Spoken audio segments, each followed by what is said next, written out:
30 million years ago, a monster roamed the landscape. Well, we're talking about one of the most ferocious animals that probably ever walked the earth.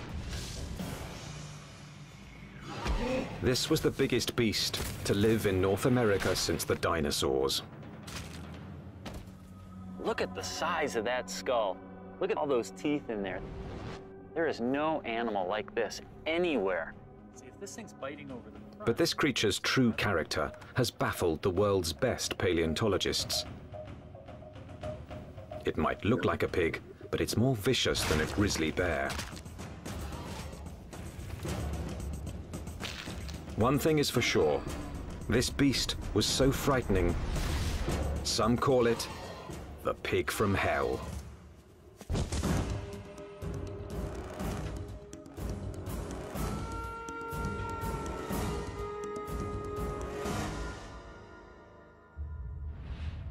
Prehistoric America, 30 million years ago, the dawn of the Oligocene epoch.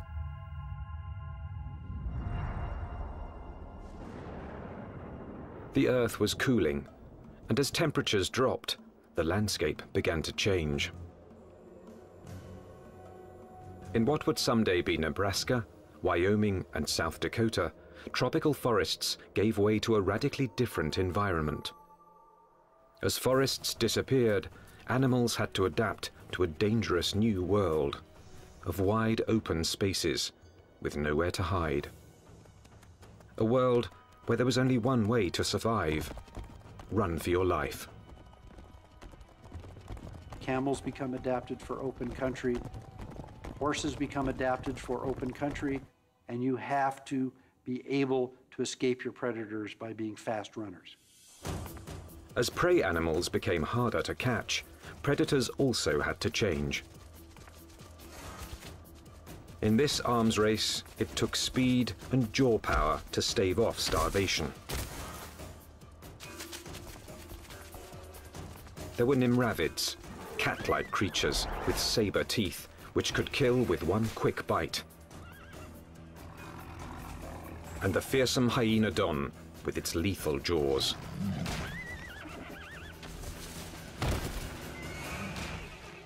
There was another animal stalking these deadly grasslands.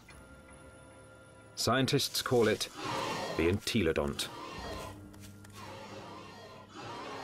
More than a meter at the shoulder, weighing in at 270 kilos, entelodont was the Oligocene's #1 menace. Entelodonts, I mean, they were really bad-looking animals that only a mother could love. And if you were another animal on the landscape, I mean, you saw one of these things, I think you'd go in the opposite direction. Paleontologists have always looked at the entelodont's sheer power with reverence. But its behavior is one of evolution's most puzzling enigmas. Was it a pure hunter? Or did it use its battle tank body simply to protect itself from other predators? Between the biting and the chewing, you wanted to stay away from the business end of this animal. Just look at it. Look at the size of that skull. Look at this, all those teeth in there. There is no animal like this anywhere. Entelodont's name means perfect toothed. Its teeth were driven by a perfect system, which gave this creature a ferocious bite.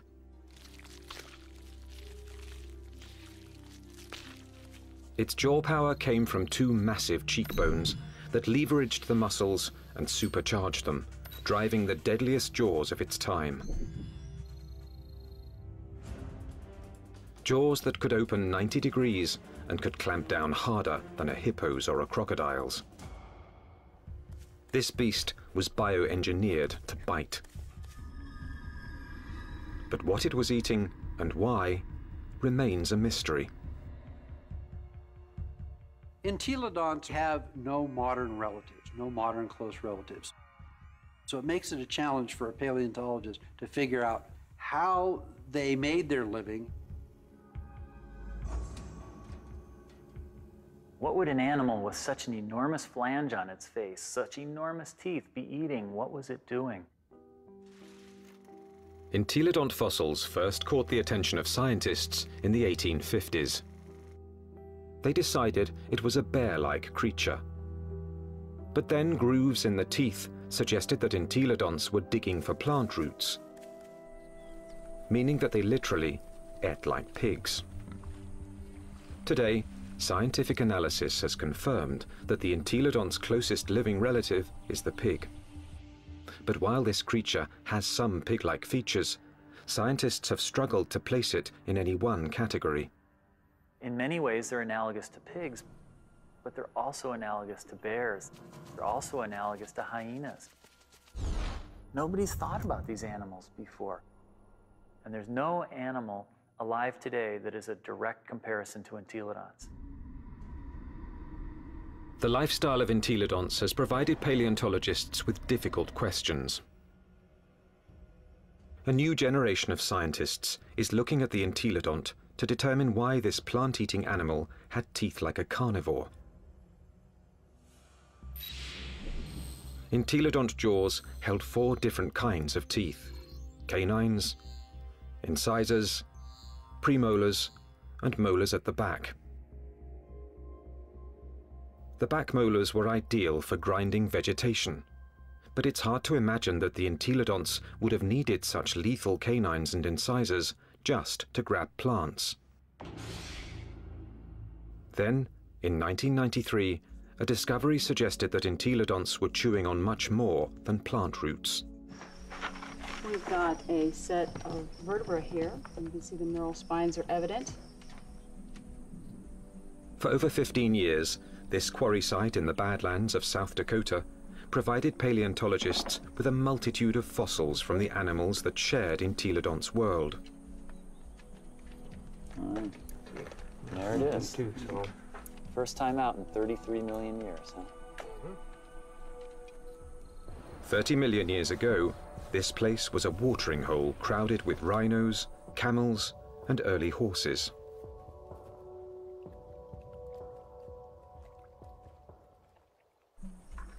Well, we have some articulated ribs. Scientists also found one of the largest collections of entelodont bones in the history of North America. So many that they dubbed the site the Big Pig Dig.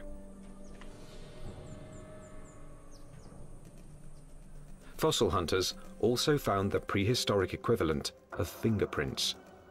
Entelodont teeth marks all over the bones of the biggest and fastest animals of its time. Well, these represent bite scars along the dorsal margin of this rhinoceros skull. Well, what could make these marks? If we take an entelodont skull, we see that the premolars are widely spaced apart. So when we lay that over the top here, lo and behold, they're matching up quite well, suggesting that this animal is at least a likely candidate for biting through the top of the skull of this rhinoceros.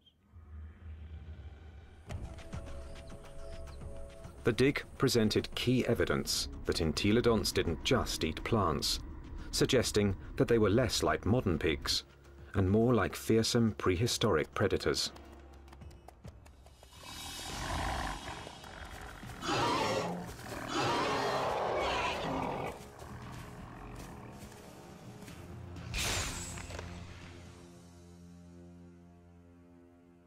If we look at the front of the mouth of an entelodont, it's got a very strong bite that's interlocking. The teeth come together like that. The tips of the teeth don't touch each other, so it's not really specialized for cropping vegetation. In addition to interlocking, the front teeth angle slightly forward, giving entelodonts the ability to grab and nip, something plant eaters don't need, but meat eaters do.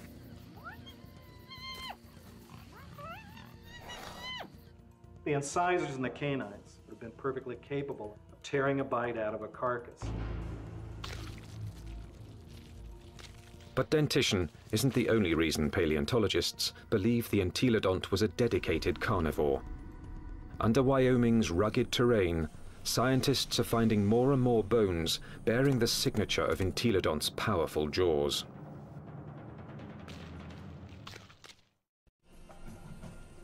Across the Great Plains of North America, scientists are investigating a prehistoric pig.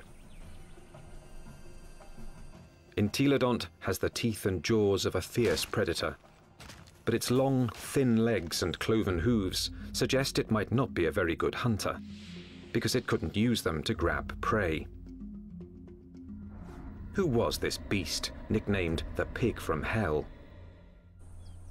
One veteran fossil hunter believes he's found the answer.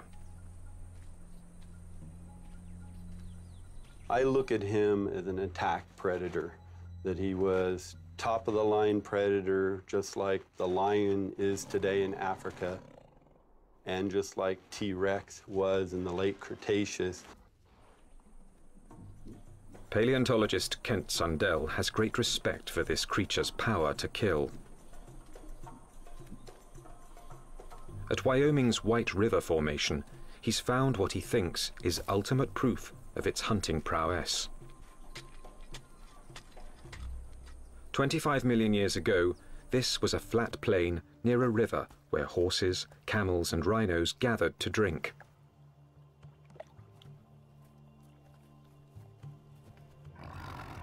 Fierce carnivores, such as hyenodons and saber-toothed cats, were also drawn here. It was the perfect spot to ambush and kill the unwary prey animals. In 1998, Dr. Sundell found the mangled skeletons of 7 miniature camels jumbled together. All the bones had been gnawed, and 6 were missing their hind quarters. In theory, they could have been the victims of several predators, like the hyenodon or early saber-toothed cats. But when Dr. Sundell matched up the teeth from White River's meat-eaters with the bite marks on the camel's bones, only one fitted.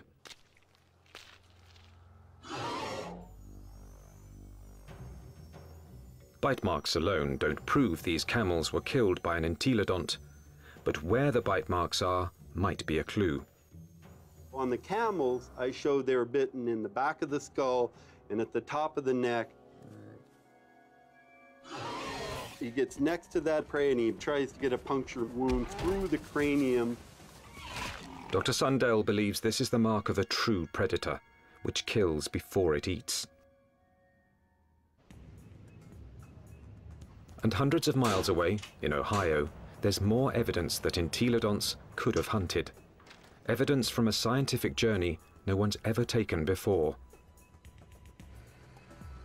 Inside an entelodont's 30-million-year-old head.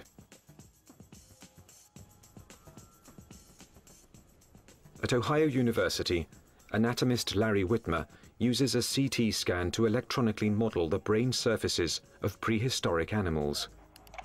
When he modeled his first entelodont brain, he noticed something unusual. This animal's eye sockets face right back out at us. What that tells us is that this animal almost certainly had binocular vision, meaning the visual fields overlapped, which allowed them to have some depth perception. Larry Whitmer believes entelodont's eyes help to identify it as a predator. There's a decent chance that this animal has binocular vision as a predatory adaptation, to actually spot prey and actually judge their distances, which you might actually expect an ambush predator to have.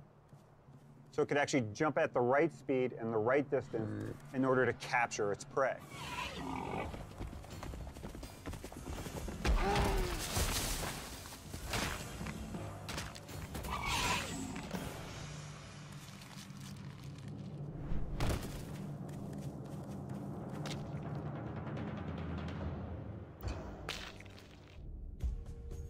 But entelodont's bizarre bioengineering doesn't inspire confidence that it could run and jump.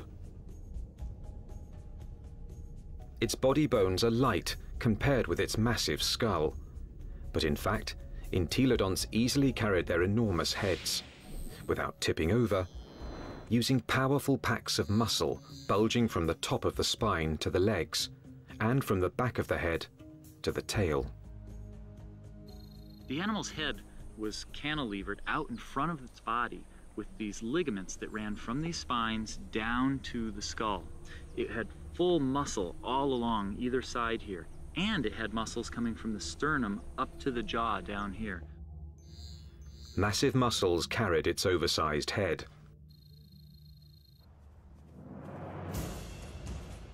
But to bring down a camel, it would also have to run fast.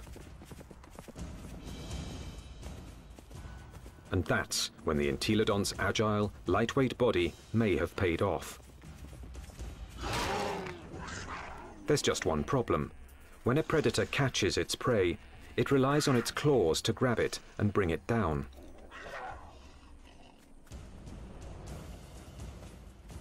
Armed with only cloven hooves, there is no way the entelodont could have captured a fleeing camel. Or is there? It must have been doing something right, because there's compelling evidence that plenty of large mammals ended up as an entelodont's lunch. Well, it looks like there's a lot of bones coming out along here, and right here we have a really large limb bone. And we found evidence that entelodonts have bitten into all sorts of bones, including rhinoceros bones. They've been biting into camels. We found evidence that they were biting into the long bones of rhinos.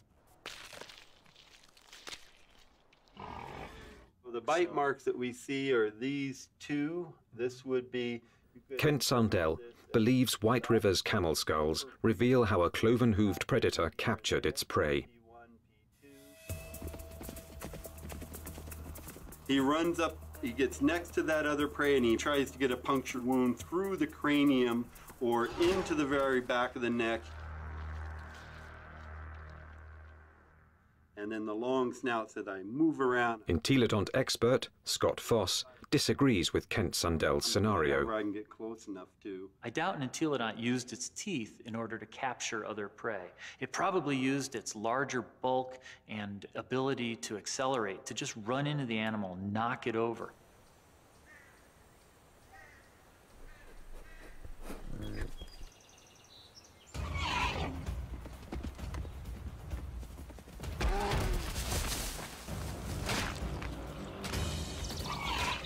Once I had that animal knocked over, then the teeth can go into business, then the jaw goes into business, and it could crush whatever it went into.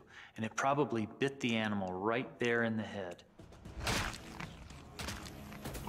Entelodont had all the tools necessary to kill prey animals. But there is more to the job of hunting than just the kill. A top-flight predator must have the ability to find and ambush its quarry. To understand this part of the process, science needs a fossilized window into an entelodont's world. What would we see if we could follow in an entelodont's 30-million-year-old footsteps? At a fossil site in Nebraska, that's exactly what scientists have done. And these footsteps have led them on the trail of the creature's hunt for food.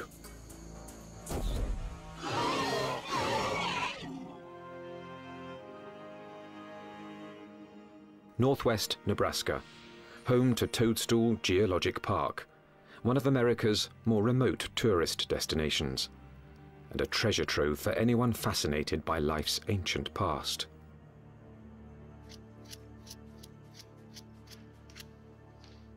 Okay, here's our heel pad. Toe, toe, center hoof, which bears most of the weight, the middle toe. So that makes this a very nice rhinoceros print. 30 million years ago, these solid rocks were muddy stream banks, where migrating animals left their footprints, still preserved in Toadstool's rocks. Well, once we get it clean, it's a very nice rhino. Weigh in anywhere around 500, 600, 700 pounds.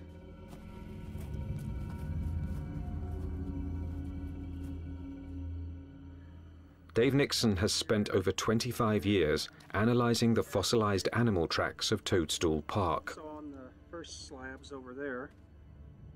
He pours water on 30-million-year-old tracks to make them more visible. He can then interpret the animal's behavior. And he's walking at a deliberate pace, but not excited until he gets to this point. He starts to become stuck in the mud and shows quite a bit of emotion here because he really kicks. Lands here, and he's out of the mud, but he puts another leap in, and the third bound takes him out of our exposure, and we're seeing excitement, if not fear. And if you're a herbivore, somebody always wants you for lunch. The rocks reveal that something was following the rhinos. We also have some smaller tracks. They look really tiny until you realize they're the tips of the toes. And what we have is an entelodont. The entelodont tracks at Toadstool Park give experts like Dave Nixon an unparalleled opportunity to understand how these creatures might have hunted. Because on that day, 30 million years ago, entelodonts weren't the only animals following the rhinos. And we have a set of carnivore tracks over here. These are smaller, and there are some claw marks on the inside. And we have another set right here. That carnivore may have been a hyenodon. 30 million years ago, hyenodon was one of the top carnivores in North America. Its powerful jaws could pin down any prey animal. Then its razor-like teeth would finish the kill. But it also had the patience to track the prey over long distances. The carnivores are following the herd animals who go through first and fairly close. They'd be relatively on the heels of the group.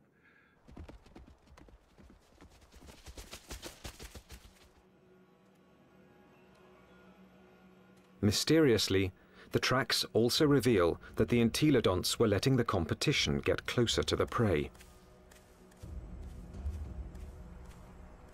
They're following the main herd, but they're not as close in time. Why would a hungry entelodont on the trail of a meal allow another predator to rush in for the kill? The answer may lie in the most puzzling evidence of all.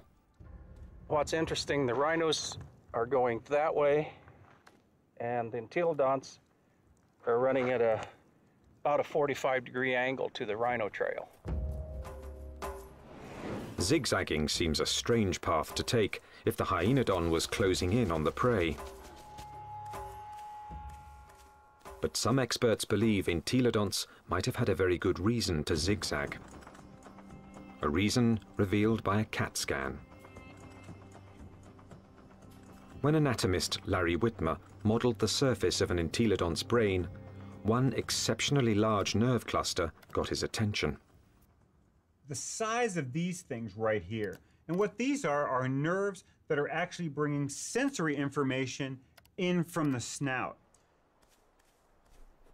This was no bloodhound, but it still had a very respectable sense of smell, and this smelling apparatus here certainly would have been well adapted to pick up the smell of a carcass. And that could explain why the Toadstool Park entelodont zigzagged while following the rhinos and hyenodon. Zigzagging could have helped its nose track the smell of a kill. It's searching. If, say, something's here or here, as you go around it, as the wind brought the scent to you, you'd be able to basically triangulate in on it and go find it. So if you were, the wind's from this direction and you're upwind, you'd miss it. But as you came this way, you'd be downwind and catch it, and you could double back.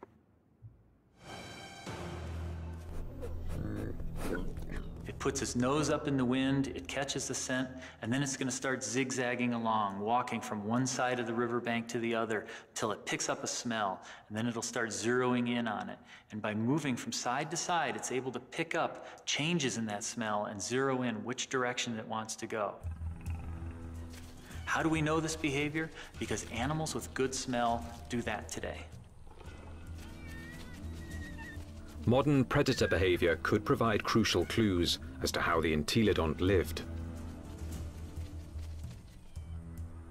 There's no doubt that this 30-million-year-old battle tank was built to kill, but it may have let others do the killing and then moved in to take possession. One of the strategies we often see that takes place is where one animal will chase another one off of a carcass.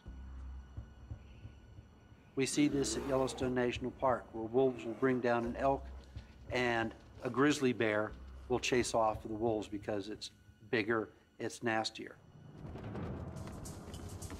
This might have happened to the hyenodon at Toadstool Park.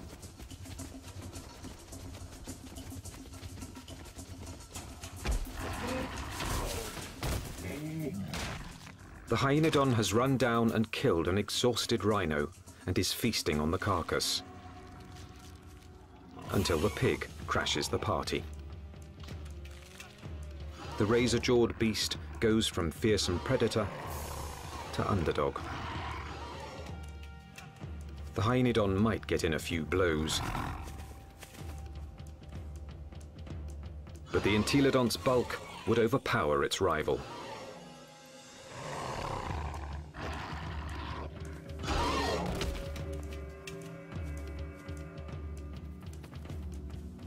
Entelodont had the tools to take any carcass it wanted. I can't think of any other carnivore that might stand up to it. Some experts argue that this is the true secret of the creature's success. An entelodont could hunt, but it didn't need to be a full-time predator. Instead, it let true predators do the hunting and killing, and then stole the fruits of their labor. Stealing food from a hyenodont, even if it meant getting into a battle with a hyenodont, would probably take a lot less energy than having to hunt for food and kill food on its own. If scavenging was its lifestyle, the entelodont's complex bioengineering doesn't look so strange. Entelodont had the eyes of a hunter, the nose of a scavenger, the front teeth of a meat-eating carnivore, and the back teeth of a plant-eating herbivore. It may have evolved from a plant-eater into an omnivore, a creature that could eat whatever was available in a radically changing world. And so in reality, what this animal ate was anything it wanted. That's part of the reason why these animals were as successful as they were for as long as they were on the planet. The entelodont's success was about to be tested by an ever-evolving planet. The Earth was growing cooler, and the landscape was changing. Some of the entelodont's fiercest rivals would not survive, but the pig from hell was about to show it could withstand the test of evolution by getting bigger.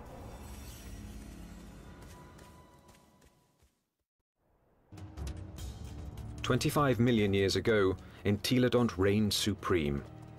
It roamed the North American Badlands, eating everything, fearing nothing, taking any food it wanted." Well, we're talking about the biggest, meanest animal that ever walked the Badlands, and was one of the most ferocious animals that probably ever walked the earth. Nothing could stop the entelodont from dominating their world for millions of years to come. Nothing, that is, except planet Earth. 25 million years ago, the time known as the Miocene began. The Earth grew even colder, and once again, North America began to change. The trend towards drying, a more arid environment continued, and you see woodlands become less frequent, become more scattered, spotty, confined along rivers. So you're talking about an open grassland environment very similar to what we think of the Great Plains today. The fossil record reveals that as plant foods grew more scarce, mass extinctions began. Survival depended on traveling long distances to find something to eat. One of the selective factors that we see going on is animals becoming larger because it enables them to cover larger distances to find the food resources that they need to survive. And that meant that predators were confronted by a life or death problem. Now, the animals they hunted were bigger, faster, and much harder to kill. It's like an arms race. If the prey become much larger, they become too big for carnivores to handle, and so the carnivores have to get larger in order to be able to feed on these larger prey items. Some predators, such as Hyaenodon, couldn't meet the challenge. After 10 million years as North America's apex hunter, it disappeared from the fossil record, and that put Entelodon's survival on the line.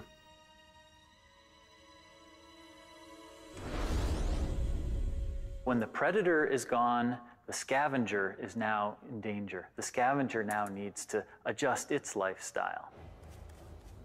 And if the scavenger isn't very flexible, it's going to have a difficult time. And in fact, the so-called pig from hell disappeared from the fossil record at about the same time. But this species wasn't gone. Entelodonts evolved to rule the North American plains with a vengeance. This pig hadn't become extinct, it had supersized. This new version stood over 2 meters tall and was 4 to 5 times the size of its predecessor. It still had a battle tank body and a sprinter's legs. Its skull and jaws were now even more massive and more intimidating. It was bigger than a modern bison.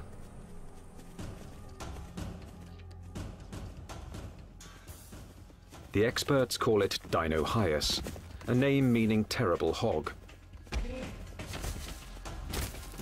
Terrible enough to earn a nickname of its own, the Terminator pig. Dinohyus.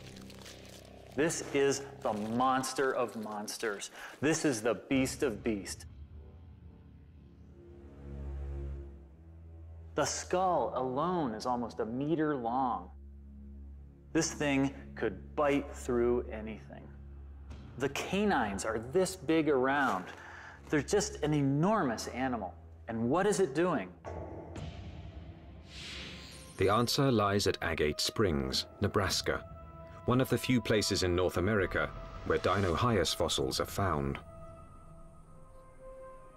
24 million years ago, this place was a watering hole, an oasis in the arid sea of grass.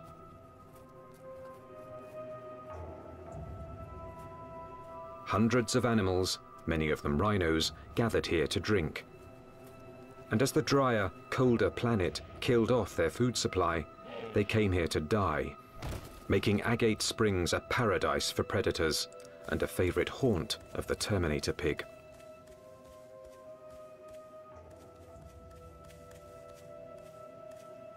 This thing was eating the big animals. We think that this guy was specializing on the large rhinos that lived at the time, on the calicotheres that lived here at Agate Springs. This is a limb bone from a calicothere, and in it we have a bunch of bite marks made by either a predator or a scavenger. The Entelodont premolar, one of the teeth you find just behind the canine, appears to match these holes very well. When its crushing jaws bit into some of the Miocine's biggest mammals, Dinohyus was chewing on more than meat.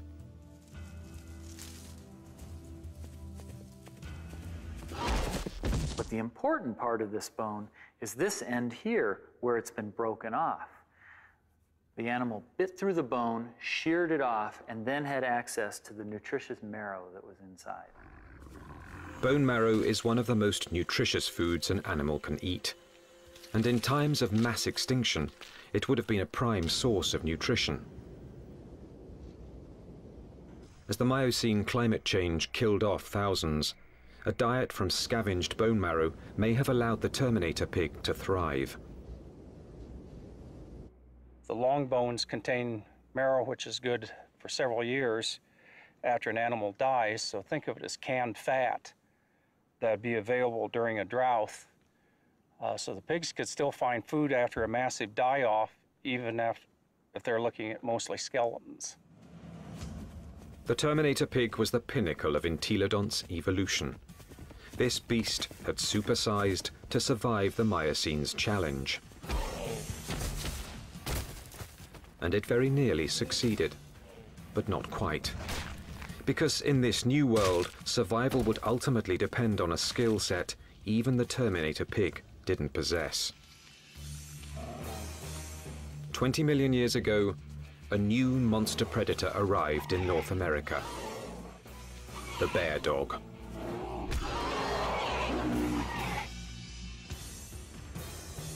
The Miocene epoch, 20 million years ago.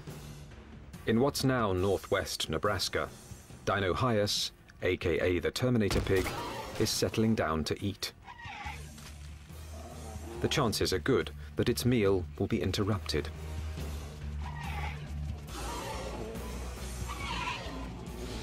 With its huge size, it could handle just about any threat to its dinner.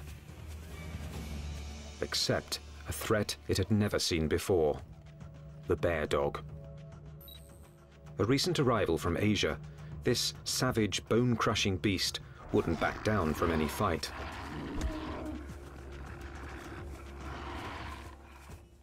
The bear dog migrated from its homeland in China and Mongolia across the Bering Strait to North America about 23 million years ago.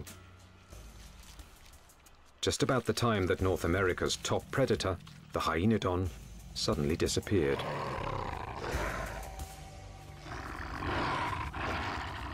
Scientists suspect that it wasn't a coincidence.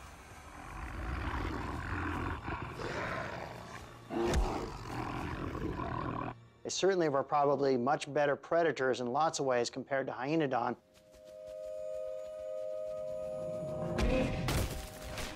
And so it's a reasonable expectation that they probably drove the last of hyenodon to extinction in North America. With hyenodons gone from North America, the bear dogs faced off with their only remaining competition, the Terminator pig. Dinohyus relied on its massive size and killing jaws, two advantages its ancestors had once deployed against hyenodon.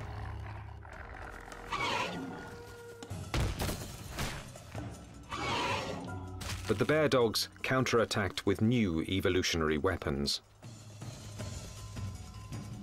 Its first weapon was speed.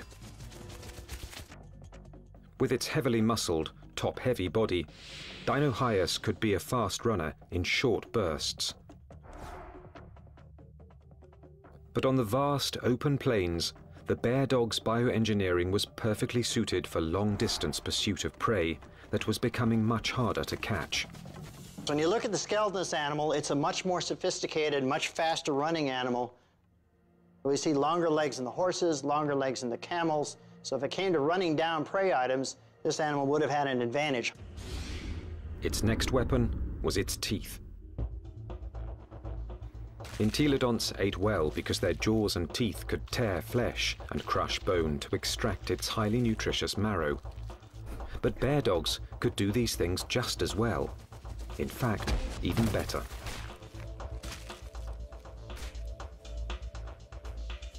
It's a great animal at biting bone, eating bone, crushing it. And it also has a set of teeth that are sharper than any entelodonts. Entelodonts, for example, wear the tips of their huge canines off, and they're not actually very good for puncturing, probably because they spent so much time crushing bone with them. This animal never does that. Its canine teeth are always much sharper. It also has better slashing teeth in its jaw than any entelodont had. So in many ways, it did a better job what entelodonts had done than entelodonts ever did. The bear dogs could outrun and outbite the Terminator pig. And they had a third weapon the entelodont never possessed. The deadliest power ever to evolve on Earth. Bear dogs actually had much more advanced brains. Brains that were much more like what we see with modern animals. So where these entelodonts had relatively archaic, simple, smooth brains, these bear dogs actually had a much more expanded neocortex that was more highly folded. These were more sophisticated animals. Instead of developing brain power, entelodonts had responded to the Miocene challenge by supersizing into Dinohyus. For almost 20 million years, they had ruled their world by brute force.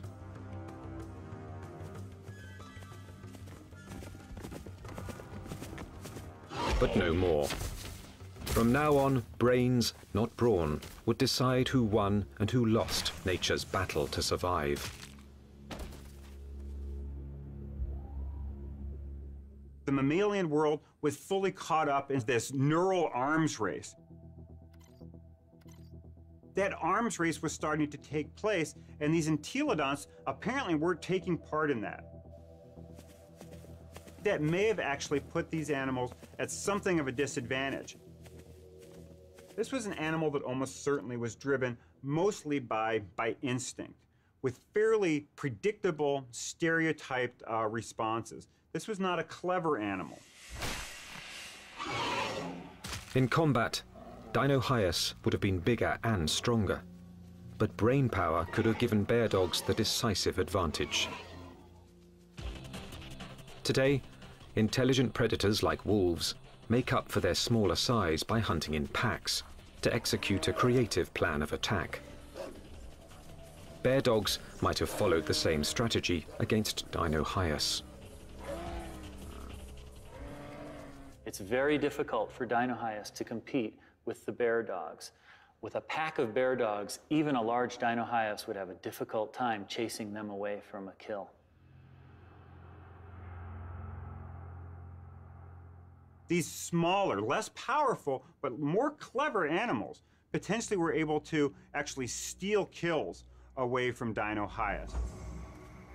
That they actually could have used different kinds of techniques. Fooling Dinohyus, being able to lead it away, or to actually even take on Dinohyus itself in actual combat.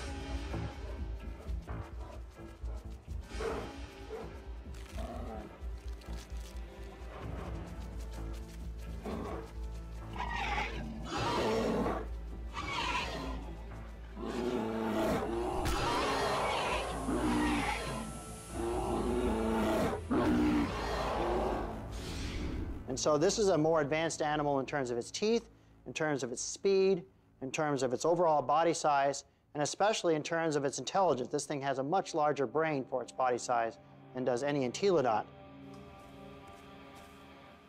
This animal had entelodonts beat in almost every way you can think of. Within a few million years, after bear dogs arrived in North America, they had squeezed Dinohyus out. Its favorite food, the calicothea, was also extinct. Without this meal to sustain its own massive bulk, the Terminator pig was forced to compete directly with bear dogs for smaller prey. And that meager food source wasn't enough. The supersizing that had once guaranteed success was now a fatal flaw. Eventually it got to the point where it is no longer advantageous to keep getting bigger because you reach a point of diminishing returns, that the amount of food you get by stealing from other animals does not compensate for your needs to maintain a population. Unable to get the calories it needed, the Terminator pig became the last entelodont. So if your prey goes extinct, you're likely to go extinct as well. Just getting large is not a good idea for the future.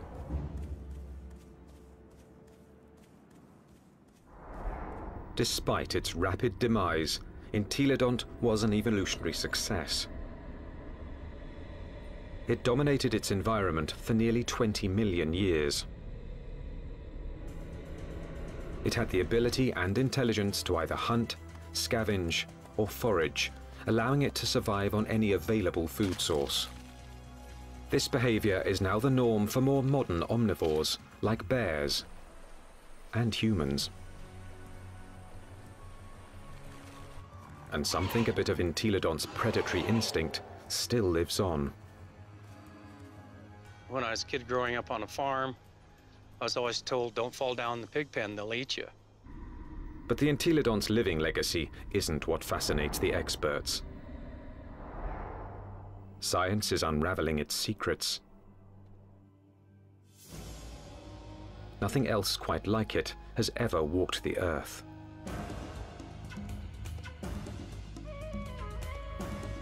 All we know is that this strangest of creatures, this toothy beast with an appetite for destruction,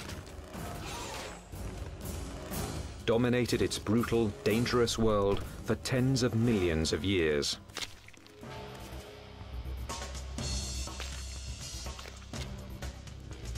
A powerful tribute to the entelodont, perhaps the most unusual and the most mysterious of all prehistoric predators.